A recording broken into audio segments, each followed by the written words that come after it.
NEET इम्तिहान का निताइज सामने आ चुका है और बड़ी खुशी के साथ ये कहना पड़ रहा है कि खुदा बख्श स्कूल का एक तालिब इल्म जिनका नाम मानिक है और मानिक ने बड़ी अच्छी कारकर्दगी का मुजाहरा किया है। हालांकि ट्यूशन बिल्कुल भी नहीं ली है इन्होंने और बिना ट्यूशन के खुद बैठकर पढ़ा है।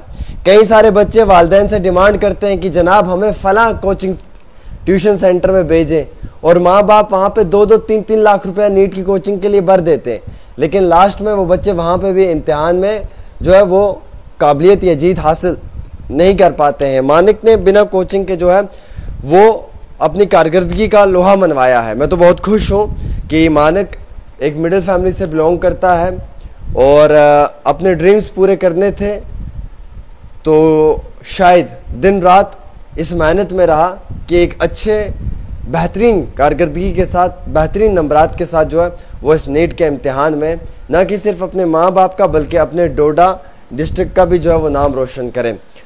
Manik, congratulations to you man. English booster में खास क्या है? ये इंग्लिश स्पीकिंग कोर्स पर मुबनी उर्दू और कश्मीरी तर्जुमे के साथ साथ एक कन्वर्सेशन किताब है। बच्चों को रटा लगा कर याद करने की जरूरत नहीं बल्कि इंस्ट्रक्शन से ही उनकी स्पीकिंग एबिलिटी बूस्ट होती है। इसमें वही कंटेंट है जिसका हम डेली लाइफ में इस्तेमाल करते हैं। कलर प्रिंटिंग के साथ साथ 3 जुबानों में ग्रामर है। अगर आप इस किताब को मंगवाना चाहते हैं तो दिए गए नंबर पर राब्ता करें। मैं मुबारकबाद पेश करता हूँ तुम्हें। मैं तुमसे सबसे पहले ये जानने की कोशिश करूँगा कि तुम्हारी स्ट्रेटेजी क्या थी पढ़ने की इस नीट के इम्तिहान में। स्ट्रेटजी तो स्टार्टिंग में जैसे मैंने बताया आपको कि मेरे टेंथ में मैं आया था जम्मू में। 10th तक मेरी बेसिक जो एजुकेशन हुई है वो डोडा काशीगढ़ में हुई है। कोई सरकारी स्कूल था प्राइवेट वगैरह तो मैंने 10th में ज्वाइन किया, पहले सरकारी स्कूल में। तो बेसिक पहले सरकारी स्कूल से जी सरकारी स्कूल में किया था। तो बेसिक वगैरह तो आपको पता ही है कि सरकारी स्कूल में उतना खास ध्यान नहीं दिया जाता बेसिक एजुकेशन पे। वही कमी रह गई थी। जो मैंने कमी पूरी हुई तो वो 10th में आके हुई जम्मू में। 10th में आए हम जम्मू में, जहाँ पे हम इधर रहने लगे। मेरे पापा तो थे एक्चुअली में वो बचपन से इधर थे, बचपन वो भी 10th में ही आए थे। 10th में बेसिकली वो भी इधर आए थे 10th में। इधर एक डॉक्टर अब्दुल हमीद जो है उनके घर में ये जो हम जहाँ पे अभी रह रहे हैं ये भी उन्हीं का घर है। उन्हीं से अभी हमने ये घर बनाया खुद का इधर। उनके घर में रहते थे हम 10th में। हाँ, तो उनका सपोर्ट रहा, फिर पापा का सपोर्ट रहा। फिर उसकी वजह से जो 10th में मैंने रिकवर किया जो भी मेरा बेसिक था उसमें मेरे 9th तक जो भी मतलब बेसिक होता है कैलकुलेशन वगैरह वो 10th में आके मैंने सीखे जो होता है वो एक्चुअल। 10th तक मतलब ये था कि कुछ नहीं सीखा था पीछे। 10th तक कोई नॉर्मल क्वेश्चन भी पूछ ले, किसी चीज़ का मतलब पूछ ले तो वो भी एक्चुअल में नहीं बता सकते था क्योंकि कॉन्सेप्ट से क्लियर नहीं थे। कॉन्सेप्ट से क्लियर नहीं थे। बेसिक एजुकेशन में उतना ज़्यादा फोकस नहीं किया हुआ था किसी ने, गवर्नमेंट में उतना होता नहीं हमारे यहाँ। अच्छा, फिर 11th-12th आपने खुदा बख्श स्कूल से? हाँ, 11th-12th करी। फिर 11th में गैप आया इसका कि लॉकडाउन वगैरह लग गया। फिर ऑनलाइन में हम शिफ्ट हुए। ऑनलाइन की हमें पहले कोई नॉलेज कुछ नहीं था कैसे करना क्या होता है। तो 11th बोल सकते हैं कि ऐसे ही नॉर्मली कुछ खास नहीं सीखा। जैसे 10th में अपग्रेड हुए हम तो 11th में कुछ नहीं। फिर वो जो गैप लगा उसके बाद फिर 12th में स्टार्टिंग में फिर मैंने यूट्यूब वगैरह ऑनलाइन फिर उस पर फोकस करा। तो उसकी वजह से मेरे को पता चला कि नीट वगैरह भी कुछ होता है। फिर स्कूल में जब हम जाते थे तो उधर टीचर वगैरह बोलते थे कि नीट वगैरह कुछ होता है, किसी का निकला होगा पहले तो वो उनकी एग्जांपल देते थे, देखो उसने कर दिया ये हो गया, आपने क्या करना है, इसका करना चाहिए, नीट वगैरह है आपको भी देखना चाहिए, आपको बेसिक देखने चाहिए, ये होता है। तो उससे थोड़ा बहुत हमें लगा कि हाँ भाई कुछ है। अच्छा, तो उसके बारे में जानने का कुछ हुआ कि भाई क्या है देखा जाए। तो फिर हमने वो सर्च करना शुरू किया कि कैसे क्या हुआ, क्या पेपर है, क्या आता है, क्या पूछते हैं। तो शुरू में लगा भाई क्या चल रहा है, हम कहाँ पे और लेवल क्या है पेपर का। फिर उधर से लगा कि हाँ भाई पढ़ना चाहिए, डीप पढ़ना चाहिए। वही है कि जब स्टार्ट करोगे तो तब वो होगा भाई कैसे होगा पूरा, लेकिन वो एंड के रिजल्ट से पहले आपको मेहनत तो करनी पड़ेगी, वो तो है क्लियर। अभी करो या बाद में करनी तो एक टाइम पे पड़ेगी। अच्छा, एक चीज़ और भी है ना, जैसे आपने मेहनत की बात की तो मोस्ट ऑफ टाइम क्या होता है कि जब हम किसी भी नए इम्तिहान में किसी भी कम्पिटिटिव इम्तिहान के लिए पढ़ना शुरू करते हैं तो कई सारे लोग ऐसे मिलते हैं जो अपनी अपनी राय देते हैं। कोई कोचिंग के लिए राय देता है, कोई बेहतरीन कहेंगे जी आप जॉन सर के पास चले जाएं वो केमिस्ट्री अच्छा पढ़ाता है, आप फलां साहब के पास चले जाएं वो फिज़िक्स अच्छे पढ़ाते हैं। तो आपने जब ये शुरुआत की तो आपको भी ऐसे लोग मिले थे कि उसके पास चले जाएं, इसके पास चले जाएं, लाइब्रेरी ज्वाइन करें, ऑनलाइन ऑफलाइन?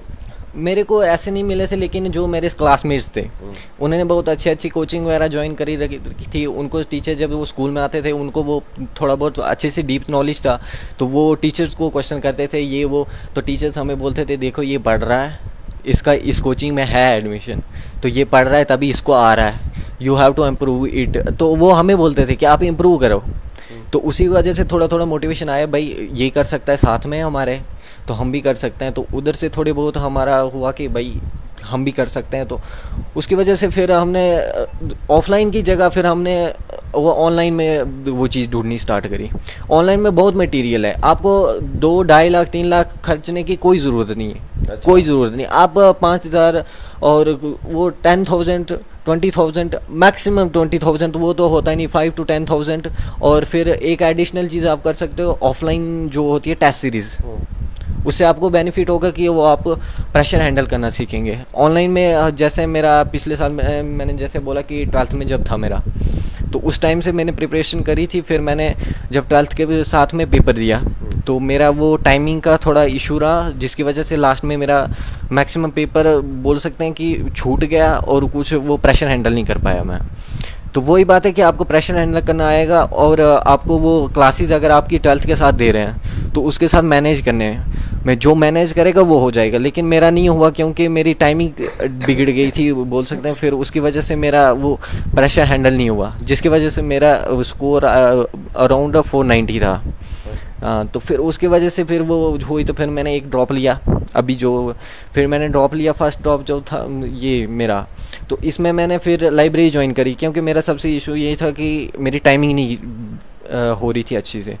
तो फिर टाइमिंग के लिए मैं फिर सुबह मैंने जाना, सुबह मतलब 10-11 बजे नॉर्मली ब्रेकफास्ट करके फिर लंच वगैरह मैंने पैक करके लेना और फिर पूरे दिन भर मैंने लाइब्रेरी में रहना।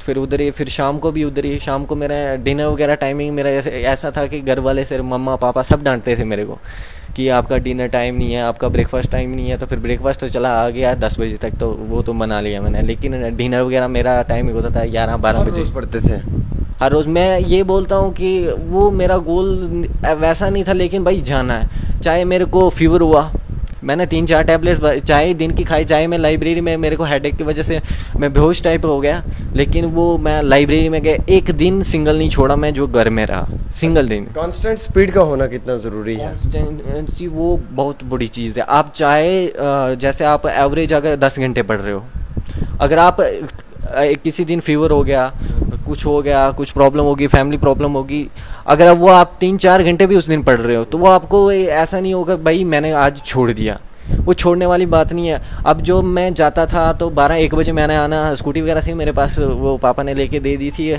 तो उसकी वजह से जब वो शाम को मैं वापस आता था तो उस टाइम भी मेरे को जो ऐसे माइंड मैप टाइप होते हैं ना, तो वो लास्ट में मेरे को तो वो मैंने हेडफोन्स डालने ब्लूटूथ वगैरह, तो वो आते वक्त सुनते आना। फिर लास्ट में वो बात होती है ना खुद के साथ कि भाई मैंने आज इतना घंटा पढ़ा, मैं वो राइट डाउन करता, जो भी मैंने जितना टाइम में वो मैं सेट करता था कि आज दिन में कितना पढ़ा, मैंने कितना पढ़ा, वो अराउंड। डिसिप्लिन का होना लाइफ में कितना ज़रूरी है, एक स्केड्यूल का टाइम के साथ मैच करवाना कितना ज़रूरी है? बहुत ज़रूरी है, डिसिप्लिन बहुत ज़रूरी है। चाहे आप पढ़ाई में करें या आप दूसरा काम करें, डिसिप्लिन का होना बहुत ज़रूरी है आपको सक्सेसफुल होने में। बहुत ही ज़्यादा मैन रोल है आपका, डिसिप्लिन, कंसिस्टेंसी जो भी है वो सब कुछ, वही तो गेम है सब कुछ। मानिक, आप किस पे बिलीव करते हैं? यार कुछ लोग मुझसे जब मिलते हैं, मेरी बातें होती है, वो कहते हैं कि ग्रुप स्टडीज़ करनी चाहिए, ग्रुप्स में बैठ के। कुछ लोग कहते हैं कि जनाब ऐसे कमरे में बैठ जाना है, खिड़कियाँ दरवाजे बंद कर लेने, कर्टन्स बंद कर लेने, एकदम से अलग थलग होके। तो आप किस पे बिलीव करते हैं? मैं उसमें बिलीव नहीं करता कि भाई हम रूम ने बंद कर दिया, लास्ट में हमें 1 महीने रूम से बाहर नहीं निकला, ऐसा नहीं होता भाई। वो आप बोल सकते हैं कि आप 10-12 घंटे एक रूम में बिता रहे हैं, लेकिन ऐसा नहीं बोल सकते कि रूम बंद था, ये था, लाइट नहीं देखी बाहर। वो होता है, मेरे को भी होता था कि जब इधर मैन्युफैक्चर वगैरह, इधर फैक्ट्री वगैरह बन गई, मैं सुबह जाता था, रात को आता था, मेरे को ये नहीं पता कि इधर चल क्या रहा है। मैं लास्ट में अभी जब पेपर के बाद देख रहा हूँ एक फैक्ट्री खड़ी होगी मेरे घर के बाहर, तो उतना टाइम ही नहीं लगता इंसान को, लेकिन वो नहीं बोल सकते कि मैं इतने दिन ये बंद रहा था। ऐसे कोई थोड़ी ना टॉर्चर, थोड़ी ना ये। अब टॉर्चर समझोगे फिर वो लगेगा कि कब निकला जाए, उससे नहीं होगा आपको बेनिफिट इस चीज़ से होगा कि आप समझें कि ये एक ऐसी चीज़ है जिससे आप कन्वर्ट होंगे कि एक सक्सेसफुल चीज़ में। अभी आप आगे बहुत सारी एग्ज़ाम है, नीट पीजी है, बहुत सारे एग्ज़ाम हैं ऐसे जहाँ पे इससे भी ज़्यादा मेहनत लगती है, लेकिन वो आप सीखते जाएंगे उस लेवल तक आप जाएंगे तो वो आपको पता चलेगा। अच्छा, सोशल मीडिया का कितना इम्पैक्ट रहा भाई? सोशल मीडिया का उतना कुछ खास नहीं था ना। मैंने पहले कभी इंस्टा डाउनलोड करा, ना मैंने फेसबुक डाउनलोड, अभी मैं फेसबुक नहीं, अभी थोड़ा इंस्टा पे मैं एक्टिव हूँ। स्नैपचैट वगैरह फ्रेंड्स वगैरह सर्कल तो मेरा कुछ नहीं रहा। जो स्कूल फ्रेंड्स थे वो भी बीच में फिर कांटेक्ट वगैरह छूटते रहा, तो फिर अभी थोड़े बहुत 2-3 ही है मैक्सिमम। बाकी फ्रेंड सर्कल वही जो आप बोलते हैं ग्रुप स्टडीज़ वगैरह, वही तो लगता है ना कि कभी कभी बोर हो जाता है इंसान पढ़ के कि भाई मेरे साथ कोई होता तो मैं उसको सुनाता। कभी टीचर बोलते हैं आपके साथ में भाई बहन कोई भी है तो आप उसको सुनाएं, जैसे कॉल करके आप उसको बता सकते हैं कि ये पढ़ा हमने, ये तो उसमें होती है जैसे बायो में हमें बूंस वगैरह का, तो उसमें हमें टीचर बोलते थे कि आप जो है वो जो ग्रुप में हैं या फ्रेंड्स हैं आप उनको, लेकिन वो मेरे को नहीं मिला वैसा कोई। अच्छा, फाइनली डॉक्टर मानिक। हाँ जी बोल सकते हैं। वो ये ग्रुप स्टडीज़ में बेनिफिट भी ले सकते हैं, लेकिन अगर आपका ग्रुप ही वैसा बन गया जिसमें आपका टाइम वेस्ट हो रहा है, वो आपको पता चल जाएगा कि टाइम वेस्ट हो रहा है। अगर आप एक्चुअल में आप उस चीज़ की तैयारी कर रहे हैं, वो खुद से अंदर से फील होता है कि भाई ये टाइम वेस्ट हो रहा है, यहाँ पे यूटिलाइज हो रहा है, इससे बेनिफिट आ रहा है मेरे को, वो आपको खुद ही पता चल जाएगा, वो इनर फीलिंग खुद से आ जाती है। मेरा सवाल था कि फाइनली डॉक्टर मानिक। हाँ जी, डॉक्टर में कैसा महसूस कर रहे हैं? जो इमेजिन करते थे ना, जैसे मतलब यूट्यूब पे देखा कि लास्ट में रिजल्ट आया, ये हुआ, फैमिली का रिएक्शन, वो फीलिंग जो उस टाइम देखते थे ना कि जैसे कुछ हुआ मन बारी, तो वो ओपन किया, उसमें देखा, हेडफोन्स डाले, फुल म्यूज़िक डाला, तो वो जब होता था वो म्यूज़िक और वो रिएक्शन वगैरह, तो वो जो पंप मिलती थी ना।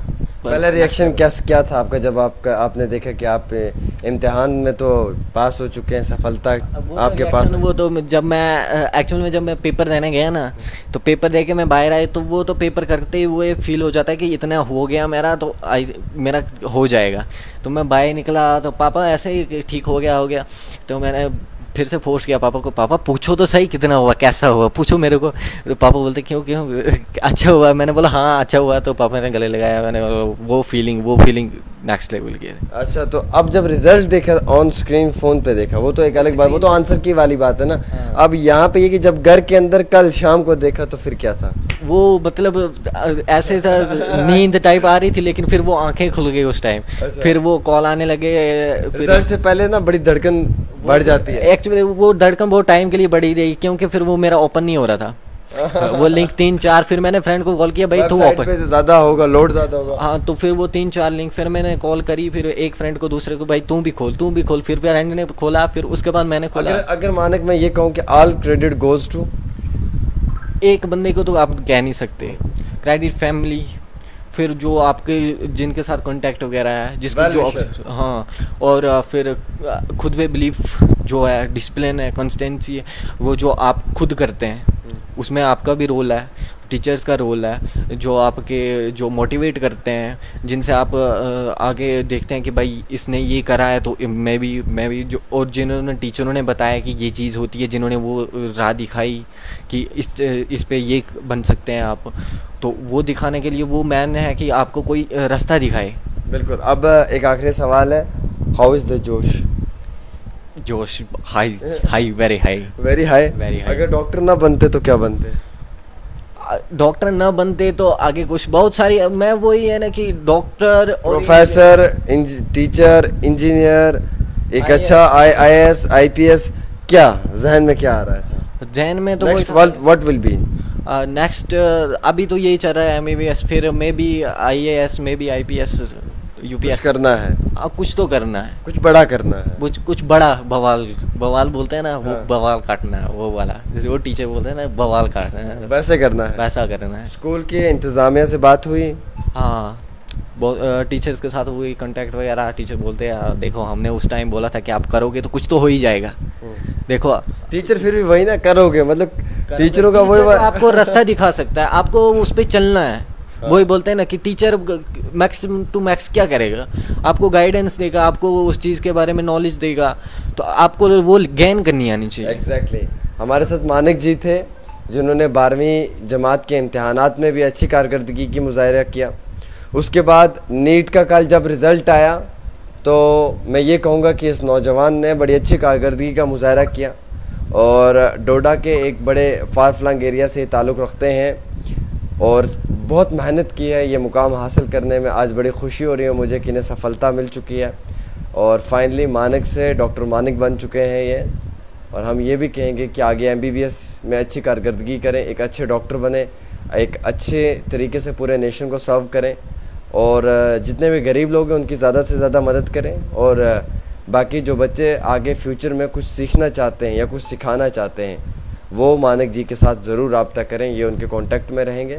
ये अपनी जानिब से जितनी भी इनके पास तालीम है या एजुकेशन है या नॉलेज है, कुछ भी आप कह लें, ये ज़रूर उनके साथ बांटेंगे। फ़िलहाल के तौर पे एक ख़ास रिपोर्ट आमिर की डेली तस्कीन पे है।